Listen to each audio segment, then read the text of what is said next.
Hello अस्सलाम वालेकुम, welcome to my channel let's learn. मैं सर श्रीचंद और आज मैं आप लोगों के लिए जो टॉपिक लाया हूँ वो है पर्सनल प्रोनाउन।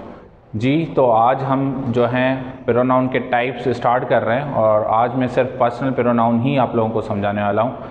वैसे तो हम ये सारे टाइप्स एक साथ पढ़ लेते, वीडियो लंबा भी हो जाता और फिर बहुत सारी चीज़ें होती, शायद समझने में मुश्किल भी हो जाता आप लोगों के लिए। सो कोशिश यही करूँगा कि जब आसान होंगे, थोड़े बहुत छोटे होंगे तो एक दो तीन भी हम कर लेंगे, पर फिलहाल आज हम सिर्फ पर्सनल प्रोनाउन ही पढ़ रहे हैं। तो विद एग्जांपल अच्छे से आज हम जानेंगे। वीडियो पे टॉपिक स्टार्ट करने से पहले मैं आप सबको गुजारिश करता हूं कि वीडियो को लाइक ज़रूर कर दीजिएगा और ज़्यादा से ज़्यादा शेयर भी करिएगा। नए आने वाले व्यूअर्स से गुजारिश है कि जो है चैनल को ज़रूर सब्सक्राइब करें और बेल आइकन को दबाना ना भूलें। आए चलते हैं अपने टॉपिक की तरफ। जी, तो जनाब आज हम जो पढ़ने जा रहे हैं वो है पर्सनल प्रोनाउन। ठीक है, डेफिनेशन ज़रा जान लेते हैं पहले कि भाई the pronounce which stand for the persons, the pronounce which stand for the persons. जो पर्सन्स के लिए प्रोनाउन यूज़ हों वो कौन सा प्रोनाउन कहलाते हैं? वो पर्सनल प्रोनाउन कहलाते हैं, जो पर्सन्स के लिए इस्तेमाल होते हैं। ऑफ कोर्स हम जानते हैं कि प्रोनाउन होते क्या हैं, they are used in place of noun, noun की जगह पे होते हैं। तो जब भी नाउन नाम होंगे तो उनकी जगह पे, पर्सन्स की जगह पे हम ये जो इस्तेमाल करते हैं प्रोनाउन की टाइप, वो कौन सी होती है? होती है पर्सनल प्रोनाउन। एग्जाम्पल के तौर पे यहाँ हमारे हो जाते हैं जैसे I, we, you, they, he, she, it. ठीक है, ये सारे के सारे एग्जाम्पल्स हैं, किसके हैं?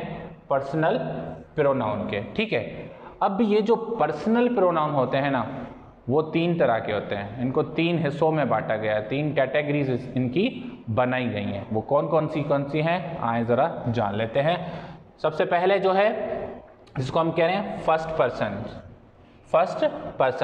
फर्स्ट पर्सन की कैटेगरी में कौन से प्रोनाउन हमारे आ रहे हैं? एक तो है आई, ठीक है, दूसरा है वी, जिसको हम स्पीकिंग भी कहते हैं, यानी कि स्पीकर्स। आई हमेशा खुद के लिए एज अ सिंगुलर इस्तेमाल होता है और वी जो कि प्लूरल के तौर पे इस्तेमाल होता है। दे आर स्पीकर्स, यानी कि ये क्या करते हैं? दे स्पीक, वो बात करते हैं। ठीक है, फिर नंबर दूसरे पे आते हैं जो कि है सेकंड पर्सन। सेकंड पर्सन में कौन सा आते हैं? जिसका मतलब है पहले तो स्पोकन टू, वो हमारा बन जाता है यू।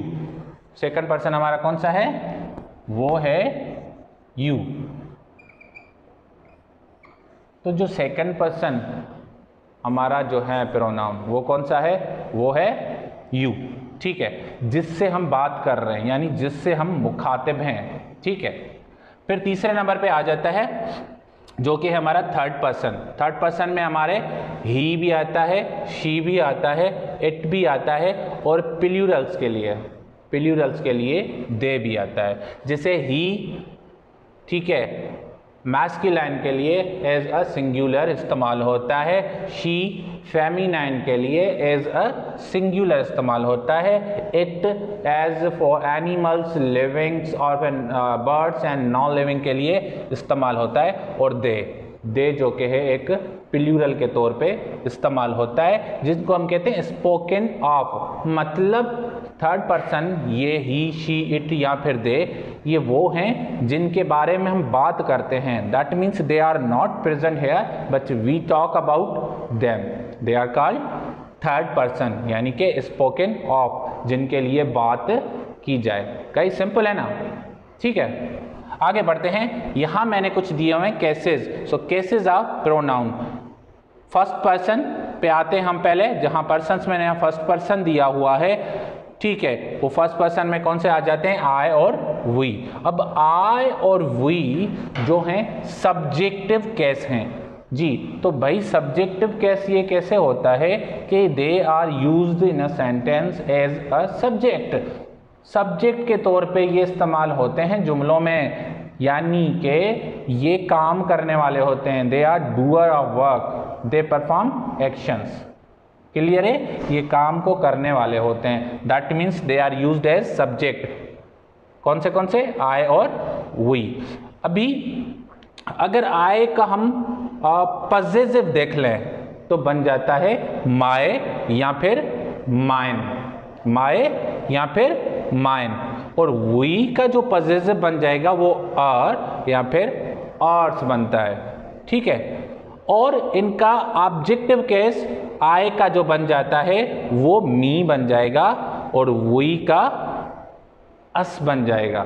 अब जरा थोड़ा इनको एग्जाम्पल्स की मदद से जान लेते हैं। सपोज मैंने आई को ले लिया, ठीक है, I teach you, I teach you. यहां मैंने आई को देखें सब्जेक्ट के तौर पे इस्तेमाल किया है, क्या, मैं सिखा रहा हूं, ठीक है, आई टीच यू। तो यहाँ आई जो है सब्जेक्ट की जगह पे आया है, तो यहाँ लिखा भी हुआ है मैंने कि सब्जेक्टिव केस है।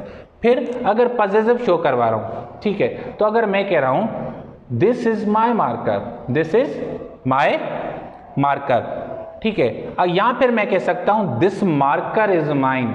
दोनों ही कंडीशन सही हैं पोजीशन दिखाने के लिए, ठीक है। फर्क सिर्फ क्या है, यहां मैं ऑनर के साथ पोजीशन दिखा रहा हूं तो मैं माय लगा रहा हूं, वहां माइन के जब मैं कह रहा हूं दिस मार्कर इज माइन तो मैं पहले पोजीशन की बात कर रहा हूं और उसकी पोजीशन बाद में मैं ऑनर के साथ लिंक करवा रहा हूं। पॉइंट जरा सिंपल भी है, क्लियर होनी चाहिए आप लोगों को।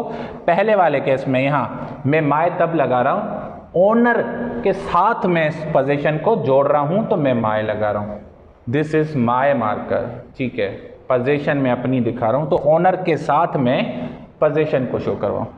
दिस मार्कर इज माइन, यहां मैं पोजीशन पहले दिखा रहा हूं, ओनर को बाद में ले आ रहा हूं। तो ये दो डिफरेंट यूजेस हैं। फिर अगर यहां मैं मी को ऑब्जेक्टिव केस में, यानी कि they are the bearer of the, क्या होते हैं सेंटेंस में एक्शन के बियरर होते हैं, कौन से, ये मी और अस। कैसे ऑब्जेक्टिव होते हैं, सपोज ही स्लैप्स मी, वो मुझे थप्पड़ लगा रहा है, ही स्लैप्स मी। तो मी यहां है जिसको स्लैप पढ़ने वाली है, वो यहां ऑब्जेक्ट के तौर पे मी इस्तेमाल हुआ, ठीक है। तो इसी तरह से ये जुमलों में इस्तेमाल होते हैं। आगे बढ़ते हैं, जो कि है सेकंड पर्सन, जो है हमारा यू।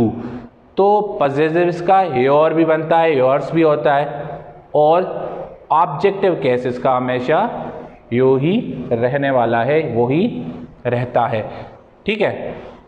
तीसरे पर्सन पे आते हैं, जो है थर्ड पर्सन, जिसमें ही भी आता है, शी भी आता है, इट और दे। ये हमारे क्या है, ये हमारे सब्जेक्टिव केस हैं, ठीक है। इनको हम एज अ सब्जेक्ट जुमलों में इस्तेमाल करते हैं, यानी कि ये हमारे डूअर ऑफ वर्क होते हैं, काम करने वाले होते हैं। क्लियर है, एग्जाम्पल्स इनके बहुत आसान है, आप खुद प्रैक्टिस कर लीजिएगा। फिर आगे बढ़ते हैं, अगर ही है तो उसका पैसिव जो पॉजिटिव केस है, वो पॉजिटिव केस क्या बन जाना है, हिज, ठीक है। या फिर शी है तो उसका हर या फिर हर्स दोनों हो जाएंगे।